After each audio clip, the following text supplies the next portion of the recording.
টা আগে করিয়ে তারপর সময় থাকলে ওই ইজি 2017টা করাবো। তাহলে 18 প্রশ্নে আমরা প্রত্যেকদিন 20টা করে করছি। আগে আমাদের 1 থেকে 20 অবধি হয়ে গেছিল, সেটা লাইভ সেশন। তোমরা যদি জয়েন না করে থাকো, এর আগের দিনই হয়েছিল, জয়েন যদি না করে থাকো তাহলে সেটা পোর্টালে পেয়ে যাবে, সেটা রেকর্ডিং দেখে নেবে।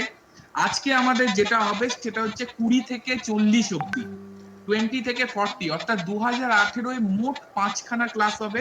প্রতিদিন 20টা করে টোটাল 100টা প্রশ্ন কভার করা হবে এবং সেই সম্পর্কিত সমস্ত আলোচনাও করা হবে।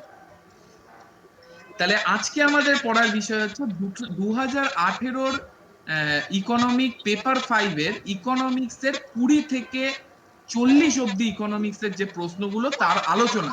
আগেই বলে নি, আমরা কারেন্ট ইকোনমির ওপর সেই বছরে যে প্রশ্নগুলো এসেছিল সেটা আমরা পড়বো না, কারণ কারেন্ট ইকোনমি পড়ে আমার লাভ নেই 2018। আমরা 2019-20 কারেন্ট ইকোনমি পড়বো, সেটা তো আমরা ফিনান্সিয়াল অ্যাফেয়ার পড়ছি। আজকেই তোমাদের পোর্টালে অলরেডি এপ্রিল 1 আর মার্চের 2 আর এপ্রিলের পার্ট 1 ভিডিও আপলোড হয়ে গেছে। আমি সন্ধ্যাবেলা 8টার সময় ফেসবুকেও দিয়ে দেবো। যদিও তোমাদের ফেসবুকের দরকার নেই, তোমাদের তো পোর্টালই আছে, পোর্টালে অলরেডি 5টার সময় কিন্তু আপলোড হয়ে গেছে। তাহলে শুরু করে দিই আমরা WBCS মেইনস পেপার অ্যানালাইসিস। চলো প্রথম প্রশ্ন দেখি। 22 নাম্বার 20 আগের দিন হয়ে গেছিল, এবার 22 নাম্বার প্রশ্ন থেকে আমরা শুরু করি। 21-এ আমি দিইনি, কারণ নিশ্চয়ই 21-এ কোনো প্রশ্ন আছে যেটা ইকোনমিক কারেন্ট অ্যাফেয়ার্স এর, তাই দিইনি। আনসার তোমরা করবে, কমেন্ট বক্স খোলা, সব প্রশ্ন তোমরা পারবে, এভরিথিং তোমাদের কোর্সের মধ্যে আছে। মেইন পেপারের 85টা প্রশ্ন তোমাদের কমন থাকবে, 15টা আলাদা থাকবে, সেইটা আমি বলে দেবো। শুধুমাত্র 22-এর অ্যান্সার করবে। রিক করে দিয়েছে D. The government of India has established নীতি আয়োগ to replace government of India. নীতি আয়োগ রিপ্লেস করেছে, সবাই জানো, কি বলবো আমি, এটা সবাই তোমরা জানো। এটার অ্যান্সার উত্তর হবে কি? উত্তর হবে প্ল্যানিং কমিশন। প্রশ্ন আমি আরেকটা করি সঙ্গে, কমেন্ট বক্সে উত্তর, যে কবে এই নীতি আয়োগ তৈরি হয়েছিল, কবে এটা তৈরি হয়েছিল, কবে তৈরি হয়েছিল একটুখানি আমাকে বলে দাও। কবে এই নীতি আয়োগ তৈরি হয়েছিল? তৈরি হয়েছিল ফার্স্ট, এখনো উত্তর পাইনি, যাজ্ঞা বলেই দিচ্ছি, তৈরি হয়েছিল 1 জানুয়ারি 2015। এর চেয়ারপারসনকে আমি একটু কিছু আলোচনা করে দিই যাতে তোমাদের রিক্যাপ হয়ে যায়। হ্যাঁ ঠিক বলেছো, রিক আর শুভাইয়ের উত্তর একদম ঠিক। প্রশ্ন দেখতে পাচ্ছ না কৌশিক? একটু স্ক্রিনটা প্রেজেন্ট করে নাও আমার, তাহলে প্রশ্ন দেখতে পাবে। চেয়ারপারসন কে? চেয়ারপারসন মোদি। জানো যে মোদি নয়, যে আমাদের নরেন্দ্র মোদি। কারণ কি, যে তোমার চেয়ারপারসন হচ্ছে যে প্রধানমন্ত্রী হবে সেই আমাদের চেয়ারপারসন। আচ্ছা ভাইস চেয়ারপারসন কে? ভাইস চেয়ারপারসন কে? ভাইস চেয়ারপারসন হচ্ছে রাজীব কুমার। রাজীব কুমার, তোমরা জানো ভাইস চেয়ারপারসনের নাম। আচ্ছা সিইও কে? এটাও তো খুব ইম্পর্টেন্ট, কিছুদিন আগে আমি পড়িয়েছি সিইও কে। সিইও হচ্ছে অমিতাভ কান্ত। সিইও হচ্ছে অমিতাভ কান্ত। আচ্ছা এটা বলো দেখি, নীতি আয়োগ কোন ডিপার্টমেন্টের আন্ডারে? নীতি আয়োগ কোন মিনিস্ট্রির আন্ডারে? মিনিস্ট্রি অফ প্ল্যানিং এর আন্ডারে। হ্যাঁ এটাও খুব ইম্পর্টেন্ট, মিনিস্ট্রি অফ প্ল্যানিং এর আন্ডারে। মিনিস্ট্রি অফ প্ল্যানিং এর আন্ডারে আছে। আচ্ছা নীতি আয়োগের প্রথম মিটিং কবে হয়েছিল এটাও একটু আমরা জেনে নিই। কবে? তোমরা জানোই, আরেকবার বলে দিই, 8 ফেব্রুয়ারি। 8 ফেব্রুয়ারি 2015। তৈরি হয়েছিল 1 জানুয়ারি 2015 এবং প্রথম মিটিং হয়েছিল 8 ফেব্রুয়ারি 2015-এ। খেয়াল রাখতে হবে নীতি আয়োগ দুটো জিনিসের উপর বেস করে চলে। আমি তোমাদের বলে দিই মেন দুটো এজেন্ডা নীতি আয়োগের কি। একটা হচ্ছে 15 ইয়ার রোড ম্যাপ, তোমরা জানো একটা হচ্ছে 15 ইয়ার রোড ম্যাপ। আরেকটা এজেন্ডা কি? আরেকটা এজেন্ডা হচ্ছে 7 ইয়ার ভিশন। এই দুটোর উপর ভিত্তি করে নীতি আয়োগ কাজ করছে, এভরিথিং তোমাদের জানা আছে। আমি তাও একবার বলে দিলাম যাতে তোমাদের রিক্যাপ হয়ে যায়। 15 ইয়ার রোড ম্যাপ আর 7 ইয়ার ভিশনের উপর দাঁড়িয়ে আছে আমাদের নীতি আয়োগ। আচ্ছা গোপাল বলছে দাদা দেখতে পাচ্ছি না প্রশ্ন। যারা দেখতে পাচ্ছ না তারা একবার লেফট করে রিজয়েন করো, আবার রিজয়েনের রিকোয়েস্ট পাঠাও, তাহলে নিশ্চয়ই দেখতে পাবে। নেক্সট চলে আসছি নাবার্ড ওয়াজ এস্টাবলিশ ইন দ্য ইয়ার, 23 এর উত্তর দেখি, 23 এর উত্তর নাবার্ড কোন প্ল্যানের সময় হয়েছিল? একদম 6 প্ল্যানের সময়। নাবার্ড কবে হয়েছিল? নাবার্ড হয়েছিল কবে? 12ই জুলাই, তোমরা সবাই জানো 1982 তে, 12ই জুলাই 1982 তে নাবার্ড হয়েছিল। সেই সময় আমাদের 6 প্ল্যান চলছিল। ইন্দিরা গান্ধী পুনরায় আবার ক্ষমতায় এসেছিল এবং 6 প্ল্যান চলাকালীন ভারতবর্ষের এগ্রিকালচারের অ্যাপেক্স ইনস্টিটিউশন নাবার্ড তৈরি করেছিল। নাবার্ড, যেটা ভারতবর্ষের এগ্রিকালচারের অ্যাপেক্স ইনস্টিটিউশন। হ্যাঁ, সবারই উত্তর ঠিক আছে। কৌশিক, রিক সবারই ঠিক, সুজিত, শুভায়ু একদম ঠিক। পরেরটায় চলে যাচ্ছি। আচ্ছা, এই প্রশ্নটা মনে হয় কেউ একজন আমাকে করেছিল হোয়াটসঅ্যাপে। GDP at factor cost is, GDP factor কস্টের অর্থ কি? নিচের অপশন গুলো 24, দেখি কে উত্তর করতে পারে 24 এর উত্তর। জিডিপি এট ফ্যাক্টর কস্ট, হ্যাঁ সবাই এ দিয়েছে, ভেরি গুড। যারা যারা এ দিয়েছো, এটা আমাদের বোধহয় কেউ হোয়াটসঅ্যাপে গ্রুপেও করেছিল প্রশ্নটা। জিডিপি ফ্যাক্টর কস্ট আমি ভালো করে বুঝিয়ে দিয়েছিলাম যে জিডিপি দু রকমের হয়, একটা মার্কেট, একটা ফ্যাক্টর। জিডিপি মার্কেট মানে কি, মার্কেট কস্ট মানে কি, জিডিপি ফ্যাক্টর, ফ্যাক্টর মানে যেটা ফ্যাক্টরিতে তৈরি হচ্ছে, GDP factor.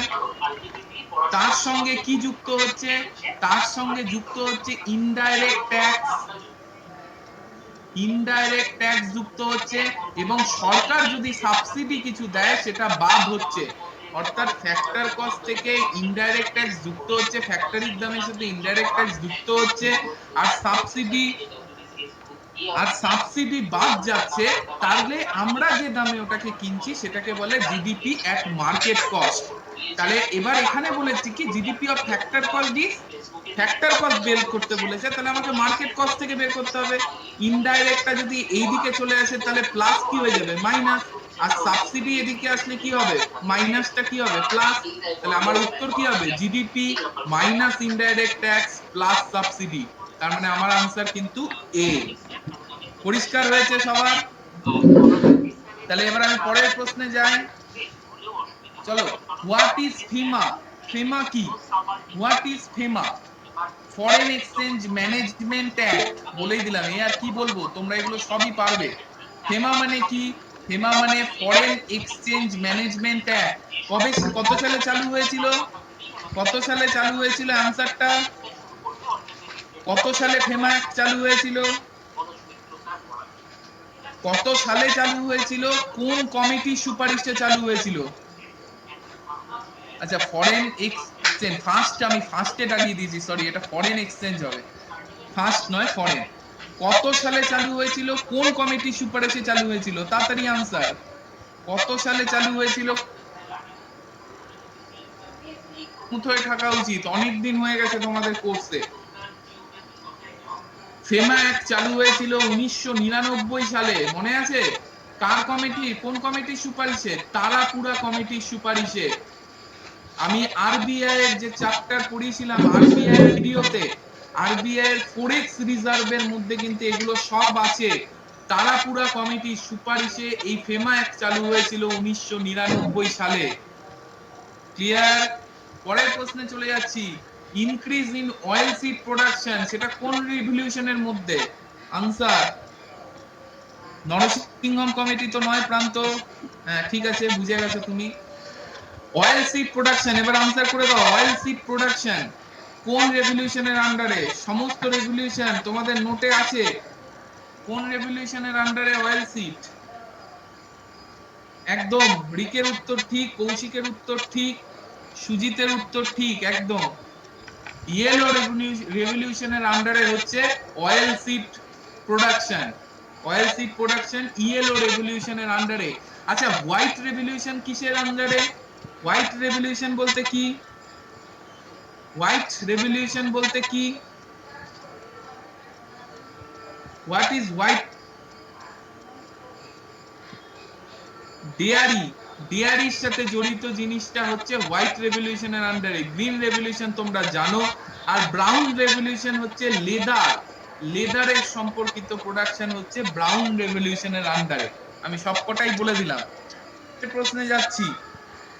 Next, Who wrote the book describing the theory of economic drain of India during British rule? British রুলের সময় ড্রেন থিওরি কে বলেছিল? কে ড্রেন থিওরি সম্পর্কে বই লিখেছিল? এ আর কি বলবো, কে? হ্যাঁ, সবাই জানো, দাদাভাই Naoroji. Poverty and un-British rule in India, the grand old man of India, দাদাভাই নওরোজি বইটা লিখেছিল। কি কে কি কে বলেছিল কি নিয়ে? Drain of well theory. তিনি ড্রেন অফ ওয়েল থিওরিকে তুলে ধরতে চেয়েছিলেন এই বইটার মাধ্যমে। ড্রেন অফ ওয়েল থিওরি কি? হ্যাঁ, ড্রেন অফ ওয়েল থিওরি কি? সেটা হচ্ছে কোন দেশের সম্পদ সেই দেশের মানুষ ইউজ না করে অন্য কোন জাতি যদি সেই সম্পদকে ড্রেন করে নিয়ে চলে যায়, সেই সম্পদকে ড্রেন করে নিয়ে চলে যায়, that is called drain of wealth. আমাদের দেশের 70% সম্পদ আমরা ইউজ করতে পারছিলাম না, সেটা ব্রিটিশরা ড্রেইন করে আমাদের থেকে কেড়ে নিয়ে তাদের কাছে নিয়ে চলে যাচ্ছিল ব্রিটিশরা, অন্য জাতি। That is drain of well theory. একদম গোপাল, ঠিক করেছো, একদম। ব্রিটিশরা আমাদের সম্পদ চুষে নিচ্ছে, চুষে নিচ্ছে বাজে কথা হয়ে গেল, বলো যে ড্রেন করে নিচ্ছে, তাহলে শুনতে ভালো লাগে। নেক্সট চলে আসছি, ওরা আমাদের অনেক কিছু দিয়েছেও, এটা সত্যি। দাদাভাই নওরোজি, আরেকটা প্রশ্ন এই সূত্রেই, দাদাভাই নওরোজি ন্যাশনাল ইনকাম পরিমাপ করেছে, তো ভারতের ন্যাশনাল ইনকাম তার পরিমাপ মতো কত হয়েছিল? ভারতের ন্যাশনাল ইনকাম তার অনুযায়ী কত হয়েছিল প্রথমবার? 20 টাকা পার হেড আমি জিজ্ঞেস করিনি, আমি ন্যাশনাল ইনকাম জিজ্ঞেস করেছি, তোমরা পার ক্যাপিটা ইনকাম বলছো। আমি ন্যাশনাল ইনকাম জিজ্ঞেস করেছি সুজিত। হ্যাঁ, একদম প্রান্ত ঠিক বলে দিয়েছে। 3400 বলে লাভ, 3400 টাকা তো নয় প্রান্ত, 3400 মিলিয়ন। রিক, বিলিয়ন নয় রিক, বিলিয়ন হলে অনেক বেশি হয়ে যাবে। হ্যাঁ রিক, মিলিয়ন, একদম 3400 মিলিয়ন ভারতবর্ষের ন্যাশনাল ইনকাম তিনি করেছিলেন। আর 20 টাকা তোমরা বলেই দিয়েছো, 20 টাকা হয়েছিল পার ক্যাপিটা ইনকাম। নেক্সট চলে যাই, how many banks were nationalised in 1969? কি অ্যান্সার হবে? 30। সবাই জানো 14টা ব্যাংকের ন্যাশনালাইজেশন হয়েছিল 1969 এ। কোন কমিটির সুপারিশে? এটা হয়েছিল all India rural credit, all India rural credit review কমিটির সুপারিশে, all India rural credit review কমিটির সুপারিশে কি হয়েছিল? All India rural credit review কমিটির সুপারিশে 1969 সালে ইন্দিরা গান্ধী 14টা ব্যাংকের ন্যাশনালাইজেশন করেছিল। ছোট্ট করে খেয়াল রাখবে, all India rural credit review committee বললাম, কিন্তু এখানে যদি রিভিউর জায়গায় সার্ভে হতো তাহলে সেটা হয়ে যেত 1955 সালে এসবিআই তৈরি হয়েছিল ওই কমিটির সুপারিশে। কিন্তু যখনই রিভিউ থাকবে তখন কিন্তু আমাকে মনে রাখতে হবে রিভিউ কমিটি 14টা ব্যাংকের ন্যাশনালাইজেশন করেছিল। আচ্ছা, এখানে আমি এই সোর্সে একটা প্রশ্ন করি, এখন ন্যাশনালাইজড ব্যাংকের সংখ্যা কটা? বর্তমানে ইন্ডিয়াতে ন্যাশনালাইজড ব্যাংকের সংখ্যা কটা? উত্তর দেখি কে দেয় ঠিক। বর্তমানে পৃথিবীতে ন্যাশনালাইজড ব্যাংকের সংখ্যা কটা? গোপাল, আই এম ইমপ্রেসড, তুমি পড়াশোনা করছো আমি বুঝতে পারছি। রিক, শুভায়ু, ঠিক তো হলো না। বর্তমানে ন্যাশনালাইজড ব্যাংকের সংখ্যা 12খানা। 4খানা ব্যাংকের মধ্যে 10টা ব্যাংক মার্চ করে গেছে, 4খানা ব্যাংকের মধ্যে 10টা ব্যাংক মার্চ করে বর্তমানে ন্যাশনালাইজড ব্যাংক হয়েছে 12খানা। একদম বিপ্লবের উত্তর ঠিক, 12খানা ব্যাংক হয়েছে বর্তমানে, মনে রাখতে হবে কিন্তু এটা। আর এটা মার্জারের পর এসবিআই এর পর সব থেকে বড় ব্যাংক। এখন কিন্তু আর ব্যাংক অফ বরোদা নেই, এখন হয়ে গেছে পিএনবি। পিএনবি জায়গা নিয়ে নিয়েছে এসবিআই এর পরে, সব থেকে বড় ব্যাংক হয়ে গেছে কিন্তু পিএনবি। পিএনবি তোমরা জানো, PNB United bank of India, oriental bank, তিনটা একসাথে যুক্ত হয়ে পিএনবি হয়েছে, এবং সেটা ইন্ডিয়ার সেকেন্ড লার্জেস্ট ব্যাংক। এখন এসবিআই এর পরে ব্যাংক অফ বরোদাকে সরিয়ে দিয়েছে সেকেন্ড পজিশন থেকে। কোন ব্যাংকের সাথে কোন ব্যাংক মার্জ হয়েছে এটা কিন্তু মার্চের কারেন্ট অ্যাফেয়ার্সেই দেওয়া আছে, তোমরা তাহলে ফলো করছো না ঠিকঠাক। বারবার বলছি, ইকোনমিক্সে 85 পেতে হলে ফলো করা কিন্তু খুব দরকার। নেক্সট চলে আসো, black revolution is related to, black revolution কার সাথে রিলেটেড? 31 নাম্বার, ব্ল্যাক রেভলিউশন, একদম ব্ল্যাক রেভলিউশন পেট্রোলিয়ামের সাথে রিলেটেড, কিন্তু প্রবলেম হচ্ছে এখানে ক্রুড অয়েল বলেছে, তো পেট্রোলিয়ামটা, ক্রুড অয়েল আর পেট্রোলিয়াম এক জিনিস নয় যদিও, তাও এখানে ক্রুড অয়েলটাকেই আমি বলবো, কিন্তু প্রপারলি বলতে ব্ল্যাক রেভলিউশন হচ্ছে পেট্রোলিয়ামের রিভলিউশন, কিন্তু এখানে পেট্রোলিয়াম নেই বলে আমরা ক্রুড অয়েলকে চুজ করব। আচ্ছা, ফিশ প্রোডাকশন কি রিভলিউশন, কি ধরনের? এটা কিন্তু ব্লু রেভলিউশন, একটু মনে রাখবে, এটা হচ্ছে ব্লু রেভলিউশন। ক্লিয়ার? নেক্সট চলে আসছি, পরের প্রশ্নে চলে যাই। কি জানো গোপাল? আমি বুঝলাম না, জানি বললে। ক্রুড অয়েল ব্লু রেভলিউশন, আচ্ছা এটা জানো? হ্যাঁ জানো, আমি তাও সবই তো তোমরা জানো, আমি জাস্ট একটুখানি রিক্যাপ করিয়ে দিচ্ছি সবকিছু। আচ্ছা, SIDBI stands for, SIDBI stands for, এটা সবাই জানো, আমরা কত ভয়ঙ্কর ভয়ঙ্কর জিনিস পড়েছি আর সিড বি নিয়ে পড়ে আছে এরা। SIDBI stands for small industrial development bank of India, যার হেডকোয়ার্টার কোথায়? হেডকোয়ার্টার কোথায় সিডবির? লখনৌতে। সিডবির হেডকোয়ার্টার লখনৌতে। 33-এ বি, ও আচ্ছা 33-এ চলে গেছো, আমি তো 32-এ আছি এখনো। আচ্ছা, সিডবির হেডকোয়ার্টার আমি কল করেছিলাম হচ্ছে স্যার, লখনৌতে। আগামীকাল আমাকে নেক্সট আবার কল চলে করবেন যাচ্ছি, বলেছেন। 1 rupee note bears the affirmative লিখেছি সিগনেচার অনেকটাই, অফ, হয়ে যাবে আশা করছি। এই দেখো, এইবারই সবার, শুভায়ু ভুল হয়েছে, সুজিত। হ্যাঁ মানে আমি বলছি স্যার, স্যার সময় দিতে আচ্ছা, পারবেন সুজিত তো এরকম আগে চাইছি। এটার অ্যান্সার করেছে। হ্যাঁ, এইবার ঠিক হয়েছে শুভায়ু। এইটাই কিন্তু বিশাল বড় ভুল, এবং ওই পরীক্ষায় 2018-তে সমস্ত স্টুডেন্ট এটা ভুল করেছিল কম বেশি, না 30 থেকে 35% শুধু জেনেও ভুল হয়েছে এটা। যে 1 রুপি নোটে কার সিগনেচার থাকে তোমরা জানো? সমস্ত নোটে সিগনেচার থাকে আরবিআই গভর্নরের, কিন্তু 1 রুপি নোট যেটা ফিনান্স মিনিস্ট্রির আন্ডারে, সেটার সিগনেচার কিন্তু ফিনান্স মিনিস্টারের থাকে না গোপাল। ফিনান্স মিনিস্ট্রির আন্ডারে যেটা, তার সিগনেচার কিন্তু ফিনান্স মিনিস্টারের থাকে না। সবাই এটা অ্যান্সার করে, এটার উত্তর হবে ডি, ফিনান্স সেক্রেটারি। সইটা কিন্তু করে অর্থ সচিব, ফিনান্স সেক্রেটারি আমাদের সই করে। ক্লিয়ার? হ্যাঁ একদম, বিপ্লব ঠিক বলেছো। আমি পরের প্রশ্নে চলে যাই। India is said to be the second stage of demographic transition because, এই প্রথম একটা প্রশ্ন এলো যেটা তোমাদের পড়ার মধ্যে নেই। এটা কিন্তু ডেমোগ্রাফিক ট্রানজিশন, যেহেতু সেন্সাসের ব্যাপার, সেন্সাস কিন্তু আমি আমার ইকোনমিক্সে রাখিনি।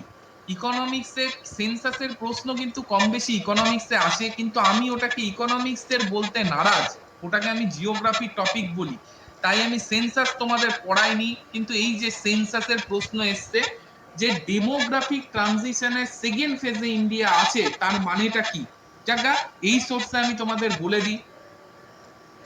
আগে ফার্স্ট আমাকে জানতে হবে, উত্তর করার আগেও শুভায়ু, রিক, সুজিত সবার উত্তর ঠিক আছে, কিন্তু আগে আমাকে জানতে হবে হোয়াট ইজ ডেমোগ্রাফিক ট্রানজিশন এবং এর কটা স্টেজ আছে।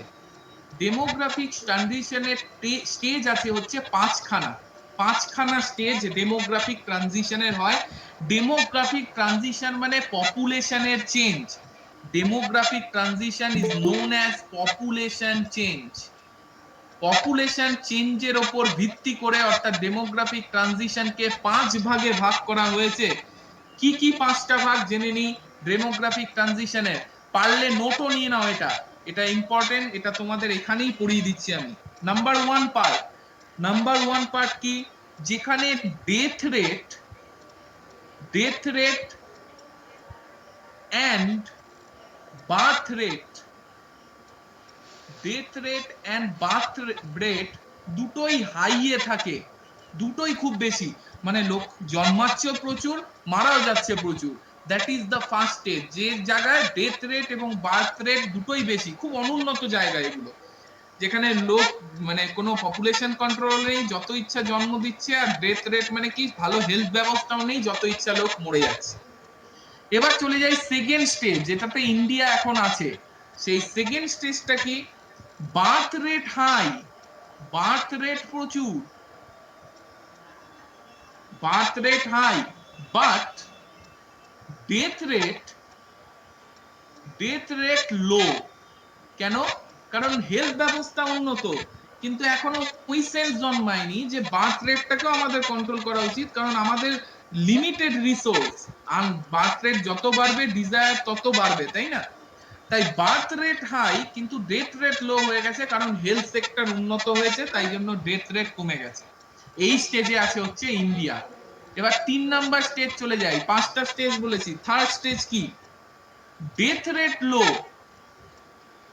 ডেথ রেট লো, কারণ হেলথ ব্যবস্থা উন্নত। আর বার্থ রেট কি?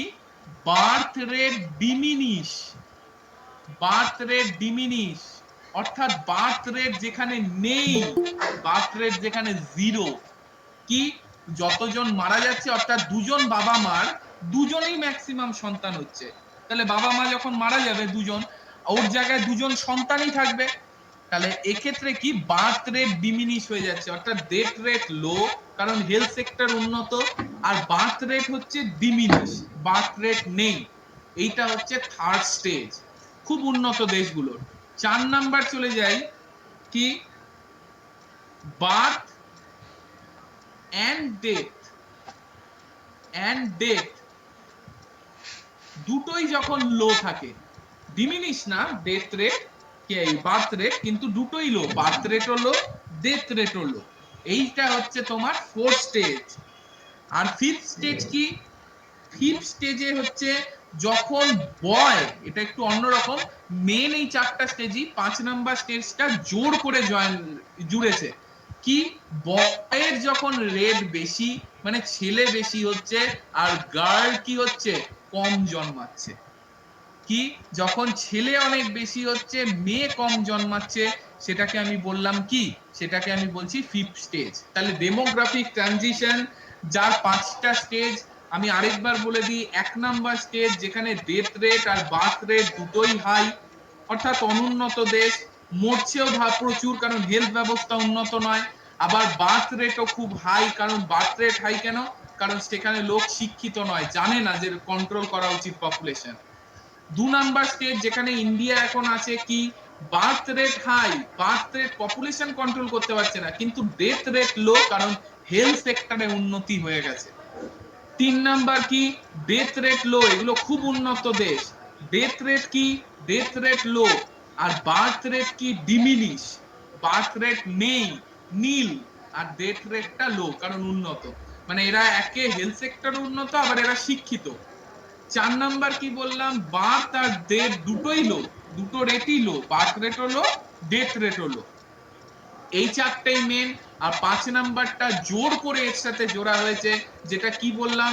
যেটা হচ্ছে বয়ের জন্মের সংখ্যা বেশি, কিন্তু গার্লের জন্মের সংখ্যা কি? গার্লের বার্থ রেট যেখানে কম। এইটাকে স্পেশাল সেক্টর, স্পেশাল এই দেশগুলোকে চিহ্নিত করা হয়েছে স্টেজ 5 এর মাধ্যমে। তাহলে কি বলেছে প্রশ্নটা এবার দেখি। India is said to be second stage, India second স্টেজে আছে ডেমোগ্রাফিক ট্রানজিশনের। কেন? কেন? তার মানে কি? বিকজ কি? Birth rate is high but death rate is decline due to improving health care. দেখো আমি 5টা স্টেজ পড়ে নিয়েছি, বাট বি তে, বি ইন্ডিয়া সেকেন্ড স্টেজে আছে, কারণ কি? ইন্ডিয়া বি, অর্থাৎ এটা মিলে যাচ্ছে ইন্ডিয়া সেকেন্ড স্টেজের সাথে। অনেকে উত্তর ঠিকই দিয়েছো, সুবায়ু, রিক, টিক, সবার উত্তর ঠিক হয়েছে। আমি জাস্ট ডেমোগ্রাফিক ট্রানজিশনটা বলে দিলাম, কারণ তোমাদের মেইন কোর্সে কিন্তু এটা নেই। বাকি সবগুলো তোমাদের কমন আছে, কিন্তু এই প্রশ্নটা আমার পড়ানোর মধ্যে ছিল না, কারণ আমি সেন্সাস তোমাদের পড়াই। নেক্সট চলে আসছি, who is the originator of green revolution in India? ইন্ডিয়াতে গ্রিন, ইন্ডিয়াতে রিক, রিক 37 এ বলছো, ওটা ইন্ডিয়াতে। নরম্যান বোরলগ তো মেক্সিকোর, ও তো ইন্ডিয়ান নয়। ইন্ডিয়াতে গ্রিন রেভলিউশন এনেছিল কে? এনেছিল M S Swaminathan. Father of green revolution Norman Borlaug, father of Indian green revolution কে? M S Swaminathan. দুটো কিন্তু আমাদের মনে রাখতে হবে। নেক্সট চলে আসছি, the biggest public sector undertaking in India is? সব থেকে বড় public sector undertaking in PSU, ইন্ডিয়াতে সব থেকে বড় পিএসইউ কোনটা? উত্তর দিয়ে দাও।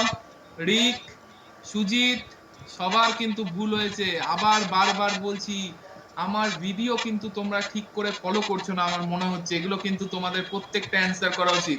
তোমরা দুজন অ্যান্সার করলে পিএসইউ হচ্ছে রেলওয়ে। রেলওয়ে কি পিএসইউ? আমি তোমাদের বলে দিয়েছি না, দুটো থাকে, একটা পিএসইউ আর একটা পিএসই। একটা পিএসই বলেছি না?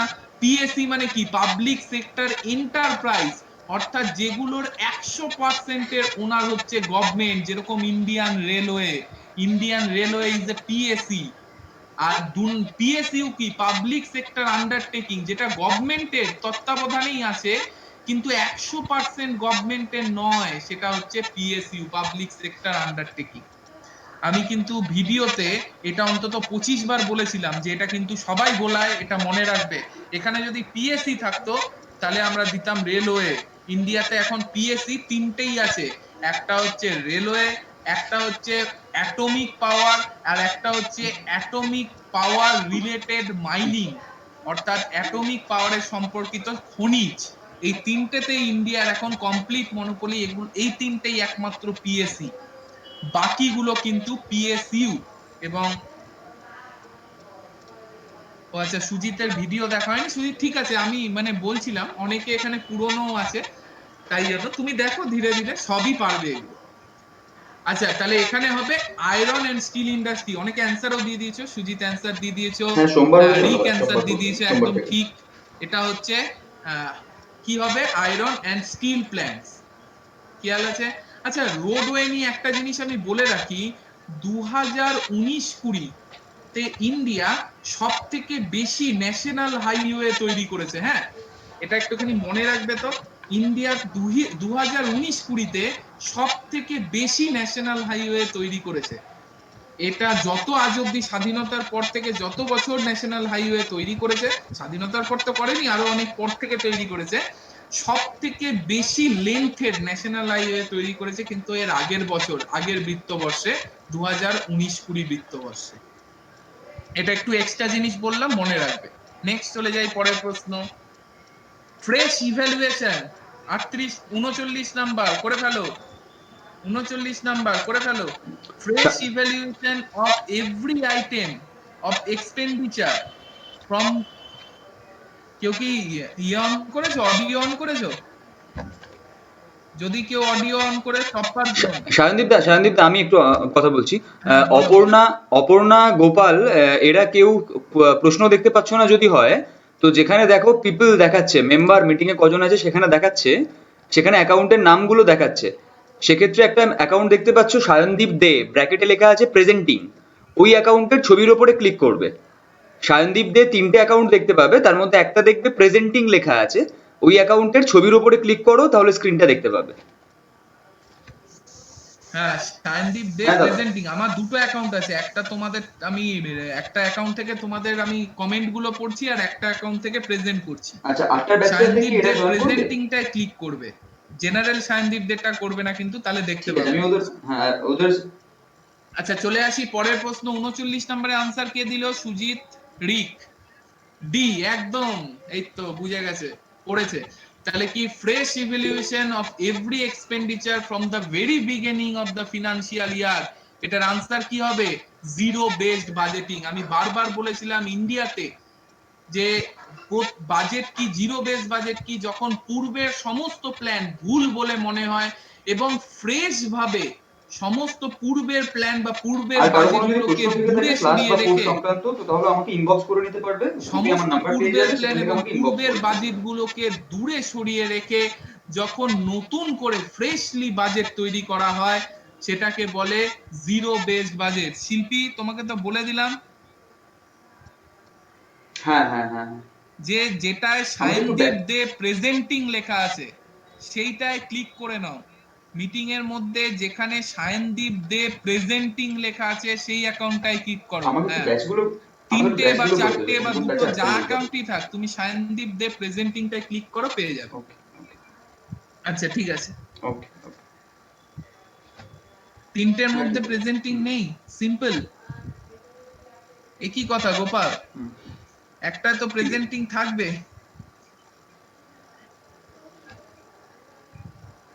আচ্ছা, হ্যাঁ, তোমার সবসময় গোপাল একটা আলাদা ধরনের বিষয় হয় বল, বাকি সবারটাই প্রেজেন্টিং আছে, তোমারটাই নেই, কি করে বলবো এবার এটা কি করে হলো? আচ্ছা, যাই হোক, আমরা পড়ি।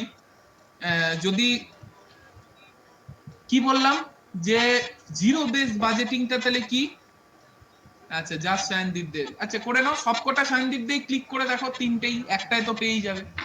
আচ্ছা কি বললাম, জিরো বেসড বাজেটিং হচ্ছে যখন পূর্বের সমস্ত পরিকল্পনাকে দূরে সরিয়ে ফ্রেশ ভাবে বাজেট করা হয়, সেটাকে বলে জিরো বেসড বাজেটিং সিস্টেম। আচ্ছা আমাকে একটু কমেন্ট বক্সে লিখে দেবে, জিরো বেসড বাজেটিং ইন্ডিয়ার ক্ষেত্রে প্রথম কবে হয়েছিল?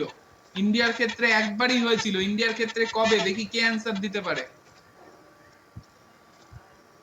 ইন্ডিয়ার ক্ষেত্রে জিরো বেসড বাজেটিং সিস্টেম প্রথম কবে হয়েছিল? অ্যান্সার লেখা আছে সমস্ত কিছু হ্যান্ডআউটের মধ্যে, এবং আমি বলেও দিয়েছিলাম। হ্যাঁ একদম প্রান্ত ঠিক, রিক একদম ঠিক। 86 বলো না রিক, তুমি ডাবল বলো, 1986 87, কারণ ইন্ডিয়ার ক্ষেত্রে তো আবার 2 বছর।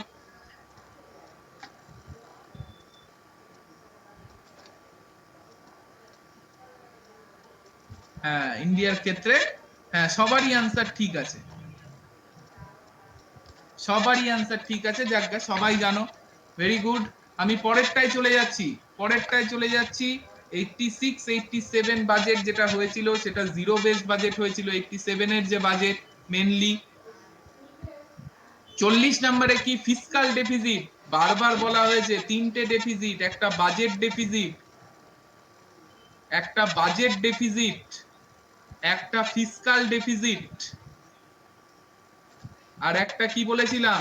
Primary deficit. 3 রকম ডেফিসিট আমি একদম ঢুকিয়ে নিতে বলেছিলাম রক্তে।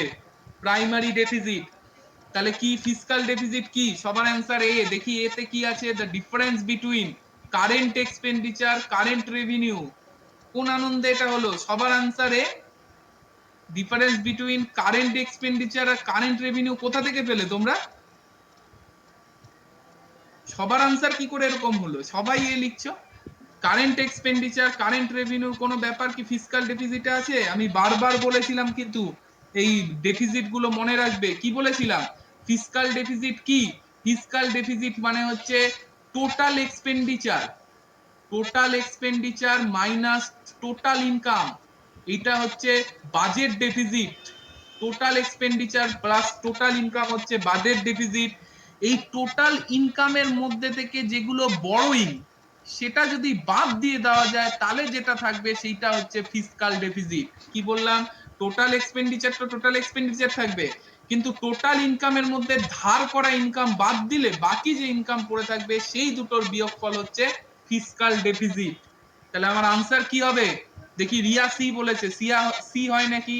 The sum of budgetary deficit and net increase in internal and external borrowing. একদম রিয়া একদম ঠিক হয়েছে। কি বলেছি? The sum of budget deficit, এইটা হচ্ছে বাজেট ডেফিসিট, তার সাথে জুড়ছে কি? তার সাথে জুড়ছে হচ্ছে বড়োইংটা। একদম ঠিক, আমার আনসার হবে সি। ভালো করে বুঝবে। কারেন্ট সবাই এ লিখলে কিন্তু এটা আমার আশা ছিল না তোমাদের থেকে, কারণ এটা কিন্তু আমি বারবার বুঝিয়েছি, সংখ্যা দিয়ে বুঝিয়েছি আমাদের আমাদের ভিডিও ক্লাসে। পারা জিনিস বা করানো জিনিস যদি না পারো সেটা কিন্তু খুব দুঃখের। আচ্ছা তাহলে আমাদের 20 থেকে 40 অবধি হলো আজকে। এরপরে আমরা 40 থেকে 60 করব। এরপরে আমাদের আরো 4টে প্রশ্ন আছে, সেটা হচ্ছে কোয়েশ্চেন অফ দা উইক। আমরা প্রত্যেক বছর প্রত্যেক উইকে 4টে করে কোয়েশ্চেন বাঁচবো, কোয়েশ্চেন অফ দা উইক। সেই কোয়েশ্চেন অফ দা উইক এবার আমরা দেখি কি হয়। তাহলে আমরা 20 থেকে 40 অবধি অ্যানালাইসিস করে ফেললাম, এবং দেখো তোমরা এটা কিন্তু মেন পেপার করছো, এবং হিসেব মতো হ্যাঁ ডেমোগ্রাফিটা বাদ দিয়ে বাকি 19খানা প্রশ্নই কিন্তু তোমাদের পারা উচিত। একটাই প্রশ্ন তোমাদের আনকমন থাকতে পারে ডেমোগ্রাফি, তাও আমি সেন্সাস চ্যাপ্টার করাইনি, কিন্তু এখানে ম্যাক্সিমাম জানা হবে না গোপাল, টোটাল জানা বলো। ম্যাক্সিমাম নয়, টোটাল জানা, শুধু ডেমোগ্রাফিটা বাদ দিয়ে, কারণ সেন্সাস করাইনি আমি, তাও এখানে আলোচনা করে দিলাম। এবার আশা করি ডেমোগ্রাফিক স্টেজ থেকে তোমার যদি কোনো প্রশ্ন আসে তোমরা সব পারবে, আর সেন্সাস তো তোমরা পড়বেই সব জায়গা থেকে। তাহলে এবার আমি কোয়েশ্চেন অফ দা উইকে চলে আসছি। হ্যাঁ সব ভিডিও দেখা হলে আরো ভালো পাবে। কোয়েশ্চেন অফ দা উইকে কিন্তু আমি কোনো আনসার করব না, কোয়েশ্চেন অফ দা উইকের আনসার তোমরা করবে। স্টার্ট করলাম question of the week. First দেখো নাম্বার 1, এক নাম্বার প্রশ্ন, তোমরা আনসার করবে কিন্তু আমি এবার একটা আনসার করব না। Question of the week number 1, refinance facility. Refinance facility is provided by NABARD. Refinance facility is provided by NABARD. Which institution can avail that facility? Refinance NABARD করে, রিফিনান্স নাবার্ড কার কার মাধ্যমে করে, কার কার মাধ্যমে করে? প্রান্ত কোনটার এক্সপ্লেন বলছো? আচ্ছা এইটা, হ্যাঁ এক্সপ্লেন তো আমি করবোই, আগে তোমাদের আনসার গুলো দেখি।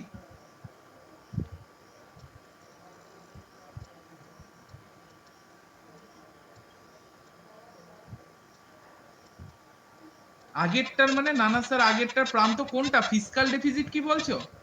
ফিসকাল ডেফিসিট তো আমি বললাম, ফিসকাল ডেফিসিট হচ্ছে বাজেট ডেফিসিট, আর তার থেকে বড়ইং গুলো বাদ, ওটাতে এক্সপ্লেন করেই বললাম। তুমি যদি মিস করে থাকো এটা তো রেকর্ডিং থাকবে, আরেকবার দেখে নেবে। হ্যাঁ ঠিক ঠিক ঠিক, এই তো রিক, রিয়া, প্রান্ত সবার ভুল হয়েছে, কিন্তু এটার আনসার এক নাম্বার ঠিক হলো কার? গোপালের ঠিক হলো, সুজিতের ঠিক হলো, এবার রিকো ঠিক করে দিয়েছে। হ্যাঁ একদম, নাবার্ড মানেই রিজিওনাল রুরাল ব্যাংক মনে পড়ছে? আমি কিন্তু নাবার্ডের কাজ করার পদ্ধতিটা কি সেটাও বলে দিয়েছিলাম। আরবিআই এর ডেভেলপমেন্ট অ্যাক্টিভিটিসটা মনে করো, আরবিআই ডেভেলপমেন্ট অ্যাক্টিভিটিস এর ভিডিও। নাবার্ডে আমি কি বলেছিলাম? নাবার্ড রিজিওনাল রুরাল ব্যাংককে দেয়। রিজিওনাল রুরাল ব্যাংক কাকে দেয়? কোঅপারেটিভ ব্যাংককে দেয়। নাবার্ড দেয়, নাবার্ড দেয় রিজিওনাল রুরাল ব্যাংকে ফিনান্সের টাকা, রিজিওনাল রুরাল ব্যাংক কোঅপারেটিভ ব্যাংকে দেয়। কোঅপারেটিভ বানান ভুল লিখলাম নাকি? আচ্ছা যাই হোক, কোঅপারেটিভ ব্যাংকে দেয়। কোঅপারেটিভ ব্যাংক কাদের দেয়? ফার্মারদের দেয়। যেখানে কোঅপারেটিভ ব্যাংক থাকে না সেখানে আরআরবি গুলো নিজেরাই দেয়, এবং যেখানে আরআরবি আর কোঅপারেটিভ ব্যাংক কোনোটাই থাকে না সেখানে কে দেয়? সেখানে কিন্তু কমার্শিয়াল ব্যাংকে দিয়ে দেয়। আমি বারবার এটা বলে দিয়েছিলাম নাবার্ডের ভিডিও, নাবার্ড কিভাবে কাজ করে। নাবার্ড দেয় কোঅপারেটিভ ব্যাংক, কোঅপারেটিভ ব্যাংক, আচ্ছা উল্টো বললাম, এটা একটু ঠিক করে নিও। নাবার্ড দেয় কোঅপারেটিভ ব্যাংকে, কোঅপারেটিভ ব্যাংক দেয় আরআরবি কে, আরআরবি দেয় ফার্মারদের। যেখানে আরআরবি নেই, যেখানে সবাই দেখতে পাচ্ছে, শ্রমিক সবার সাথে কথা হয়েছে, সবাই দেখতে পাচ্ছে, যেখানে আরআরবি নেই সেখানে, যেখানে আরআরবি নেই সেখানে কোঅপারেটিভ ব্যাংক নিজে দেয়, এবং আরআরবি কোঅপারেটিভ ব্যাংক দুটোই না থাকলে সেই দায়িত্ব গ্রহণ করে কমার্শিয়াল ব্যাংক। অর্থাৎ ফ্রি ফিনান্স কিন্তু তিনটেকেই দেয় যেগুলো আছে প্রয়োজন অনুযায়ী। সেটা আমার অ্যান্সার হবে D, all of the above. All of the above আমার আনসার। নেক্সট চলে আসছি 2 নাম্বার। 2 নাম্বার দেখি কার আসছে। গোপাল উত্তর দিয়ে দিয়েছে 2 নাম্বার। 2 নাম্বার বাকিদের উত্তর, এটা সবাই পারবে। সিআরআর, সিআরআর হচ্ছে ক্যাশ রিজার্ভ রেশিও। ক্যাশ আকারে জমা থাকে, এবং সেটা কার কাছে জমা থাকে? আরবিআই এর কাছে জমা থাকে অ্যাজ এ ক্যাশ। তাহলে এটা কি? Balance in special account with RBI. তাহলে আমার আনসার হবে 2 এর সি। আমাকে বলতে হবে, এর সাথে একটা প্রশ্ন জুড়ে দিচ্ছি, যখন আমার ইনফ্লেশন হয় তখন সিআরআর এর কি পরিবর্তন ঘটায়? আরবিআই সিআরআর এর কি পরিবর্তন ঘটায় ইনফ্লেশনের সময়? কমেন্ট বক্সে। যখন ইনফ্লেশন হয় তখন আরবিআই কি পরিবর্তন ঘটায় সিআরআর এর? প্রান্ত, সুজিত, রিক, গোপাল। কথা কেটে যাচ্ছে রিয়া, ওটা নেটের জন্য। কথা, আমার নেট ঠিকই আছে ওয়াইফাই, তোমার নেটের জন্য একবার রিফ্রেশ করো বা পেজটা একটু ওয়েট করো, শুনতে পাবে সব। আচ্ছা তাহলে কি হলো আমার? হ্যাঁ, ইনফ্লেশনের সময় সবারই অ্যান্সার ঠিক। গোপাল, রিয়া, আচ্ছা রিয়া তো বলেনি, বাড়িয়ে দেয়। বিপ্লবেরও আনসার ঠিক, বিপ্লবেরও আনসার ঠিক। তাহলে আমার আনসার হচ্ছে কি? Balance in special account with RBI. ইনফ্লেশনের সময় কিন্তু, ইনফ্লেশনের সময় কি করে? ইনফ্লেশনের সময় সিআরআর কি হয়? ইনফ্লেশনের সময় সিআরআর কে বাড়িয়ে দেওয়া হয়, যাতে ব্যাংকের কাছ থেকে টাকা আরো কমে যায় এবং লোকের কাছে টাকা কম থাকে। নেক্সট চলে যাচ্ছি 3 নম্বর প্রশ্নে। আচ্ছা প্রান্ত বলছে শোনা যাচ্ছে না, দেখো প্রান্ত আমার তো ওয়াইফাই ঠিকই চলছে, দেখো এক্ষুনি ঠিক হয়ে যাবে হয়তো। আচ্ছা 3 নাম্বার কি বললাম, bank in India are required to maintain a portion of their demand, হবে এটা ফিমান্ড হয়ে গেছে, sorry demand, demand and time liability with the reserve bank of India, this portion is called কি? নিজের আরেক করে ফেলো, ব্যাংক, ব্যাংক কি নিজের ডিমান্ড এবং টাইম লাইবিলিটির কিছু অংশ কাজ কাছে রাখতে হয়, রিজার্ভ ব্যাংক অফ ইন্ডিয়ার কাছে জমা রাখতে হয়, সেটাকে কি বলে?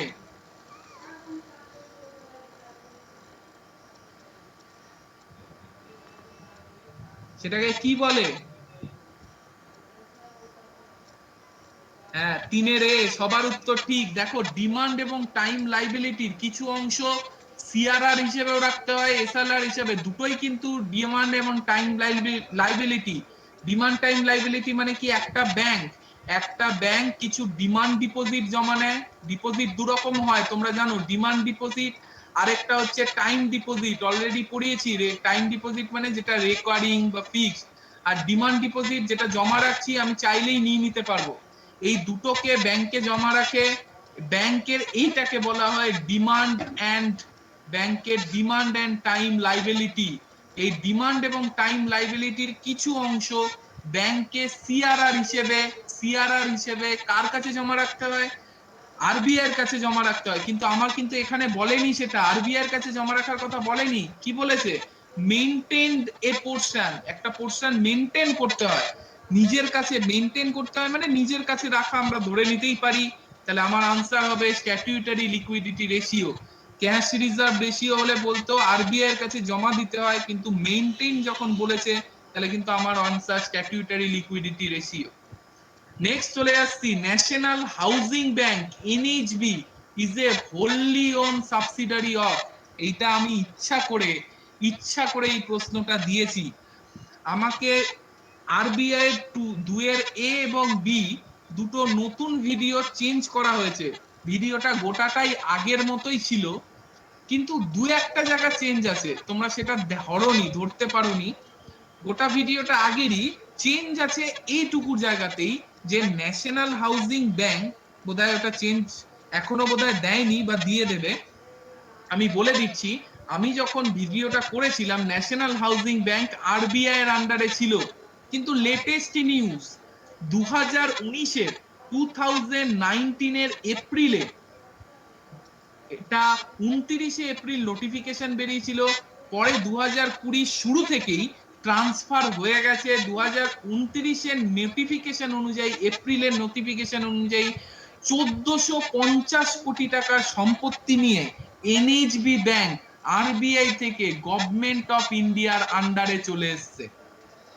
আমি ইচ্ছা করে এই প্রশ্নটা তোমাদের মধ্যে ঢুকিয়ে দেওয়ার জন্য আমি দিয়েছি, যে গভর্নমেন্ট অফ ইন্ডিয়ার আন্ডারে এখন এনএইচবি ব্যাংক টোটাল 1450 কোটি টাকা নিয়ে এসে গেছে।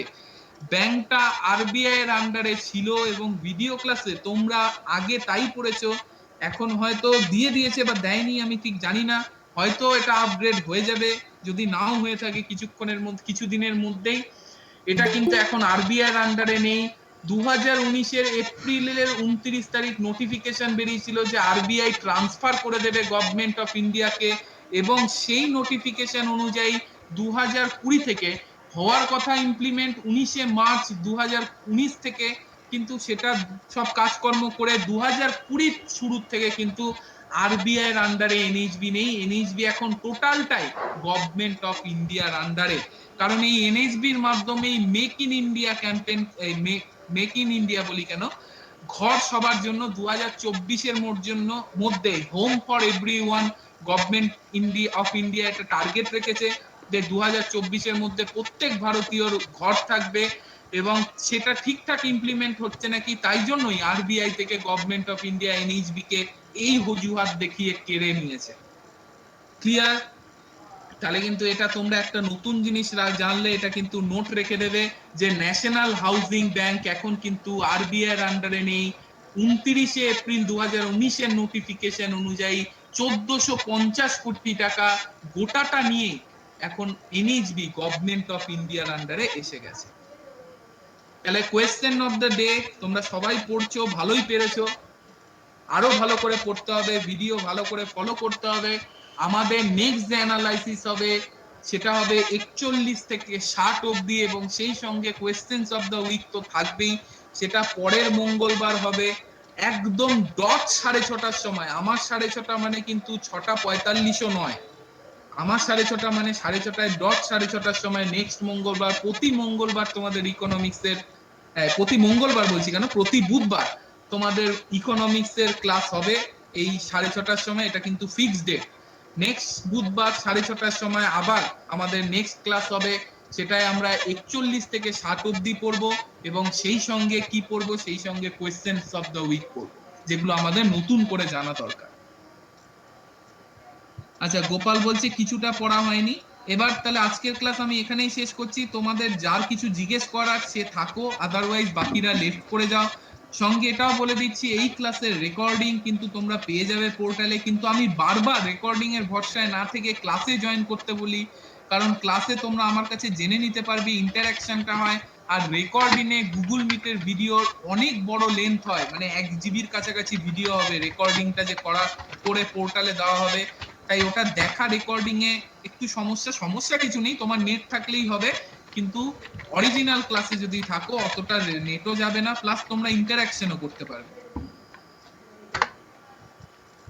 জুনের শেষ থেকে এক্সাম, হ্যাঁ একদম, ওটা তো আমি ওদের বলেই দিয়েছি, জুন 15 এর পর থেকে এক্সাম শুরু হবে, ওটা দিতে দিতে 20 বা 22 হবে। আমাদের মক টেস্ট কিন্তু জুনের শেষ থেকে শুরু হয়ে যাবে, তো সেইভাবে তৈরিও থাকো। 4টে মক টেস্ট তোমাদের হবে, সেটা কিন্তু খেয়াল রাখতে হবে। কারো কিছু যদি জানার থাকে বা প্রশ্ন করার থাকে আজকের ক্লাসের উপর আমার কাছে জানতে চাইতে পারো। ডেমোগ্রাফিকটা কিন্তু একবার ভালো করে দেখে নেবে, আর যাদের সব হয়ে গেছে তারা লেফট করতে পারে, যাদের হয়ে গেছে তারা লেফট করতে পারো। কারো কিছু জানার থাকলে আমার কাছে প্রশ্ন করতে পারো। শিল্পী 1 উইক হয়েছে জয়েন করেছো, কোনো অসুবিধা নেই। পরীক্ষা জুনের থেকে শুরু হয়ে যাবে, জুনের 20 থেকে। তুমি কিন্তু পরেও পরীক্ষা দিতে পারবে, এরকম কোনো, তুমি তোমার কোর্স যখন শেষ হবে তুমি তারপরে পরীক্ষা দিতে শুরু করবে।